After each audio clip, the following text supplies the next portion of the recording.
few headlines yesterday when he talked about the myths of poverty and the fact that by 2035, there would be almost no poor countries in the world.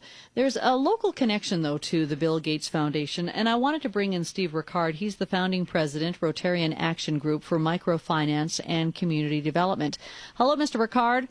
Hello there, Angela. Give me an idea of what the connection is with the local Rotary Club and the Gates Foundation. Well, Rotary has about 13 clubs here in Calgary, and we've been focusing on helping the poor help themselves, which is our way of saying microcredit, small loans primarily for women in developing countries. And when we approached the Gates Foundation a number of years ago, they said they had a matching grant program, and we took advantage of that. What kind of a matching grant program? Well, they would give $2 for every $1 we raised, and we were fortunate enough in our district to raise $200,000, so we netted out $600,000. Tell me about microcredit for people who aren't familiar with it, Steve, and how it has helped some developing nations. Well, microcredit is perhaps the single largest anti-poverty tool known to mankind, and it's grown now to 200 million borrowers, and on average they have 5 dependents between their kids and their aging parents and handicapped people in the village. So that's 1 billion people being affected by microcredit, and most people don't know about it. Most people don't know that it's small loans, mostly women. They pay back the money on time with interest, and the money is then loaned out again, either to them or to other people to help develop the community. And when you talk about the credit, what are they using the money for? Most time in small villages or rural areas, it's handicrafts and food supplies and some materials like coffee that might be exported, but mostly it's domestic consumption. But really, it's just that little bit of a step up in order to get their business going. They just need that little bit of help? Yes, they actually get more than a little bit of help. You're right, they get access to working capital. That's the thing they ask for. But they also get training on a weekly basis. One organization called Finca says that they're in the homes of 1 million borrowers every week.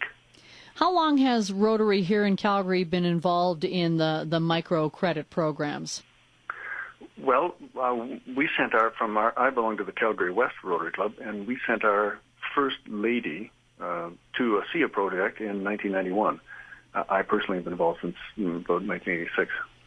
Steve, have you had a chance to visit these countries where this program is undergoing? Yes, because I was the founding president of the Rotarian Action Group, I managed to see quite a number of them, and I've got one story that sticks in my memory. And when I was thinking about what we were going to talk about, can I just tell you that little story? Yeah, definitely. I want to hear about those. Okay. Well, this lady was a hairdresser. Her name was Ramona.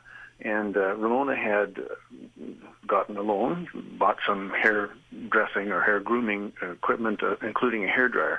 And so we were on a due diligence trip to make sure that the money we were advancing was being properly spent.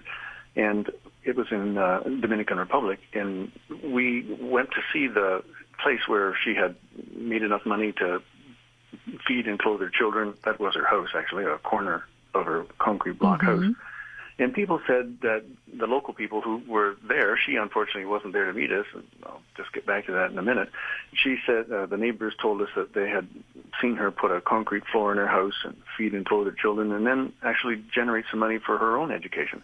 And in fact, she'd gone back to high school and then to college, and the reason that she wasn't there that night that we were there was because that they were having a grand opening of a local pharmacy, and she was the pharmacist. Oh, wow. That's a great story. Did you eventually meet Ramona? We never did. No, unfortunately, we moved on before she finished her stint as the pharmacist. Steve, when you hear Bill Gates say that he can see a time in 2035 where most of the world's countries are poverty-free, do you see that as a possibility? I do, and it's because of the Millennium Goals that Canada and Rotary and other major institutions have rallied behind. I think that the number of people living on less than $1.25 a day, which is typically defined as the poverty level, has been cut in half since the Millennium Goals were announced. And there's some projection that we were to do that by 2015, and we're ahead of schedule. That is the world, United Nations, all the major institutions. So the Mohammed Yunus, the man who started the microcredit movement, or at least given much of the credit since he got a Nobel Peace Prize for it, says, why not have poverty only available for our grandchildren in a museum? Steve, what a great local story. Thanks for sharing it with us. Well, thanks for the call. StevRickard, he's the founding president, Rotarian Action Group for Microfinance and Community Development. Let's find out how our drive home is going. Helicopter traffic for TrumanHomes.com, where extras come standard. Live at 51 Oak from the 1